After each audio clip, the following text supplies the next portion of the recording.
Hi అండి. నేను మీ లావణ్య. ఈరోజు నేను మీకు హోమ్ మేడ్ ఇన్స్టంట్ రసం మిక్స్ ఎలా చేయాలో చేసి చూపించబోతున్నానండి. ఇలా ఇన్స్టంట్గా రసం మిక్స్ చేసి పెట్టుకోవడం వలన వంట రాని వాళ్ళకి, జాబ్ చేసే ఉమెన్స్కి, కొత్తగా వంట నేర్చుకునే వారికి 2 మినిట్స్లో రసం రెడీ అవుతుందండి. ఈ విధంగా ఇన్స్టెంట్గా రసం మిక్స్ రెడీ చేసుకొని పెట్టుకోవడం వలన ఈ రసం మిక్స్ ఎలా చేసుకోవాలో చేసి చూపించబోతున్నా. ముందుగా స్టవ్ ఆన్ చేసి ప్యాన్ పెట్టుకొని 1 కప్ ధనియాలు తీసుకున్నాను. ఇందులోనే 1 స్పూన్ మెంతులు కూడా యాడ్ చేశానండి. చూడండి, ఈ విధంగా కలుపుతూనే ఉండాలి. ఈ విధంగా వేయించుకున్న తర్వాత వీటిని ఒక ప్లేట్లోకి మార్చుకొని చల్లారనివ్వాలి. చూడండి, ఈ విధంగా ఒకసారి తిప్పుకుంటే తెలుస్తుంది. అన్నీ ఒకే విధంగా వేగేలా కలుపుకోవాలండి. ఇప్పుడు అదే ప్యాన్లోకి 1 కప్ కందిపప్పు తీసుకుంటున్నాను. కందిపప్పును కూడా కలుపుతూనే ఉండాలండి. చూడండి, ఈ విధంగా కలుపుతూనే ఉండాలి. ఈ విధంగా వేయించుకుంటే సరిపోతుంది. దీనిని ఒక ప్లేట్లోకి మార్చుకోవాలి. ఇప్పుడు అదే ప్యాన్లోకి 1 కప్ పెసరపప్పు తీసుకొని వేయించుకోవాలి. చూడండి, కలుపుతూనే ఉండాలి. ఇలా ఈ విధంగా టాసింగ్ చేయడం వలన అంతా ఒకే రకంగా ఫ్రై అవుతుందండి. చూడండి, ఈ విధంగా వేయించుకుంటే సరిపోతుంది. దీనిని ఒక ప్లేట్లోకి మార్చుకోవాలి.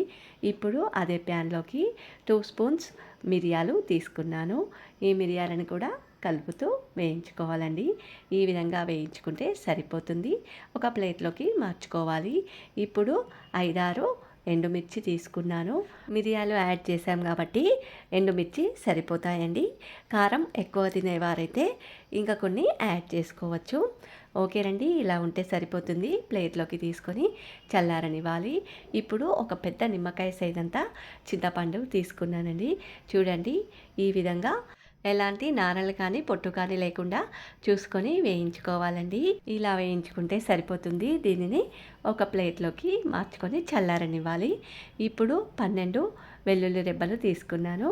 వీటిని కూడా కొద్దిగా వాటర్ అన్నీ వెళ్ళే విధంగా వేయించుకోవాలండి. ఒక 2-3 మినిట్స్ వేయించుకుంటే సరిపోతుందండి. పచ్చిదనం లేకుండా కొంచెం పొడి పొడి అయ్యేలా వేయించుకుంటే సరిపోతుంది. ఓకేనండి, వీటిని ఒక ప్లేట్లోకి తీసుకొని చల్లారనివ్వాలి. ఇప్పుడు 1 స్పూన్ జీలకర్రని వేయించుకోవాలి. చూడండి, ఒక 1 మినిట్ వేయించుకుంటే సరిపోతుందండి జీలకర్రని. దీనిని ఒక ప్లేట్లోకి మార్చుకోవాలి. ఇప్పుడు నేను డ్రై కరివేపాకు తీసుకున్నానండి.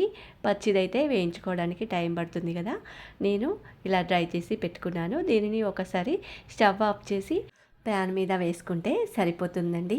వీటన్నింటినీ మిక్సీ జార్లోకి తీసుకోవాలి. అన్నింటినీ చల్లారాకనే మిక్సీ జార్లోకి తీసుకొని మెత్తని పౌడర్లా చేసి పెట్టుకోవాలి. ఇప్పుడు ఇందులోకి టేస్ట్కు సరిపడా సాల్ట్ యాడ్ చేసుకోవాలి. 1/2 స్పూన్ పసుపు యాడ్ చేసుకొని మిక్సీకి వేసుకోవాలండి. చూడండి, ఈ విధంగా మిక్సీకి వేసుకోవాలి. ఇలా ఉంటే సరిపోతుందండి. ఇంకా కావాలనుకుంటే ఇంకా మెత్తని పొడిలా చేసుకోవచ్చు. నాకైతే ఇలా ఉంటే సరిపోతుందండి. పులుపు ఎక్కువగా తినాలనుకునేవారు లెమన్ యాడ్ చేసుకోవచ్చండి, లేదా టమాటాలైనా యాడ్ చేసుకోవచ్చండి. ఎవరి టేస్ట్కి తగినంత వారు ఉప్పు, కారం, పులుపు యాడ్ చేసుకోవచ్చండి. దీనిని ఒక 1 ఇయర్ వరకైనా స్టోర్ చేసుకోవచ్చండి. ఇప్పుడు నేను మీకు రసం చేసి చూపించబోతున్నానండి. స్టవ్ ఆన్ చేసి ఒక గిన్నెలోకి 1/2 లీటర్ వరకు వాటర్ తీసుకున్నానండి. వాటర్ బాగా వేడైతే సరిపోతుందండి. ఇప్పుడు ఇందులోకి ఇన్స్టంట్ రసం మిక్స్ పౌడర్ 3 స్పూన్స్ యాడ్ చేశానండి. ఒక 2 మినిట్స్ మరిగించుకుంటే సరిపోతుందండి.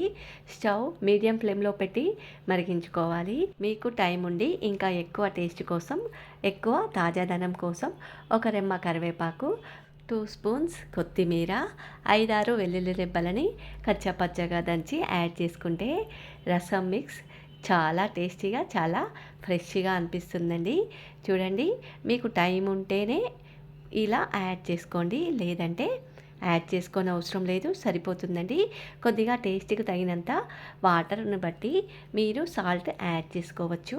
చూడండి, నేనైతే ఇప్పుడు 1/2 స్పూన్ యాడ్ చేశానండి. ఇంకా పులుపు కావాలనుకునేవారు టమాటోలైనా లేదా లెమన్ జ్యూస్ అయినా యాడ్ చేసుకోవచ్చండి. ఓకేనండి, రెడీ అయింది.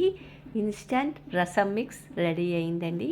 రసం కూడా రెడీ అయిందండి.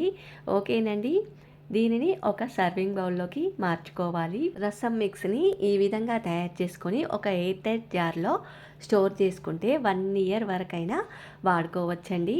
ఓకేనండి, ఎంతో టేస్టీగా 2 మినిట్స్లో రసం తయారు చేసుకోవడానికి ఇన్స్టెంట్గా రసం మిక్స్ రెడీ అయిందండి.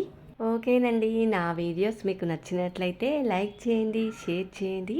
నా ఛానల్ని ఇంతవరకు సబ్స్క్రైబ్ చేసుకొని వారైతే తప్పకుండా సబ్స్క్రైబ్ చేసుకోండి. ఓకే.